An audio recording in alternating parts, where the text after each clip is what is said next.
Magandang umaga, mga igan. Dumalo mismo si Pangulo Aquino sa meeting de avance ni re-electionist Manila Mayor Alfredo Lim.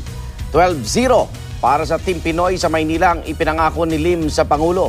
Todo handa naman ang kampo ni dating Pangulong Joseph Estrada para sa kanyang sariling meeting de avance ngayong araw. Darito ang report ni Joseph Morong.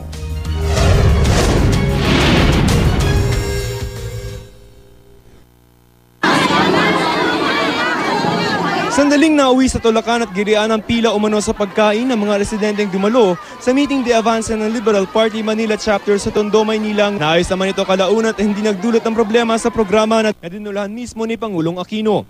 Kahit po, sige pa rin sa pagbira ang Pangulo sa mga kalaban ng kanilang kampo sa kampanya. 12 po kailangan ko ipakiusap sa inyo.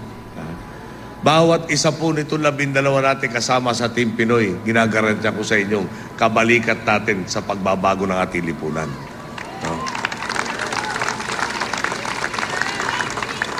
Baka naman humasingitan pa tayo, iangkla tayo sa kung anong matibay na poste.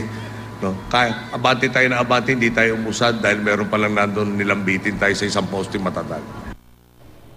Hindi rin nakaligtaan ng Pangulong ikampanya mga manok sa Senado ng Team Pinoy kahit pa sina Cynthia Villar at Chis Escudero lamang ang nakadalo. Siyempre, ibinida ng Pangulo ang mga lokal na kandidato ng Partido Liberal sa Maynila sa pangunguna ni re-electionist Manila Mayor Alfredo Lim. Pagtitiyak ni Lim sa Pangulo 12-0 ang panalo ng Team Pinoy senatorial slate sa Maynila. Bilang sukli naman, pupunan daw ng Pangulo ang anumang kulang pang pondo sa pagpapa-aircon ng mga kwarto sa mga pampublikong ospital sa Maynila. Pag nabalik po si Mayor Lim, yung kukulangin niya, ako na kung bahala. Pero nang tanungin si Lim kung kanya ba ang tondo o sa katunggaling si dating Pangulong Joseph Estrada, ang sagot ng alkalde, Pwedeng sa inyo po yung tondo.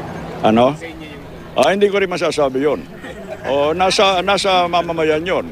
Kung inaakala nila na naging karapat-dapat ako sa pagtitiwalang binibigay nila sa akin, siyempre, silang huhusge. Ang kampo ni Estrada pinaghahandaan na meeting de avance nila sa Bustillos, Maynila. Pero dahil sa mga gulo sa nagdaang kampanya ni Estrada, gaya nitong Sabado sa Sampaloc, Maynila, nagpadagdag daw sila ng seguridad. Tigilan na yung dirty tricks. Ang nahihirapan niya ng taong bayan, lalo na yung mga mahihirap na parang niloloko nila yung mga mahihirap. Kawawa naman. Bago nagtungo sa Maynila, dumalo muna ang Pangulo sa kampanya ng LP sa Quirino Elementary School sa Quezon City. Ikinampanya niya si re-electionist 3rd District Representative Bolet Banal na makakalaban ni Matt Defensor.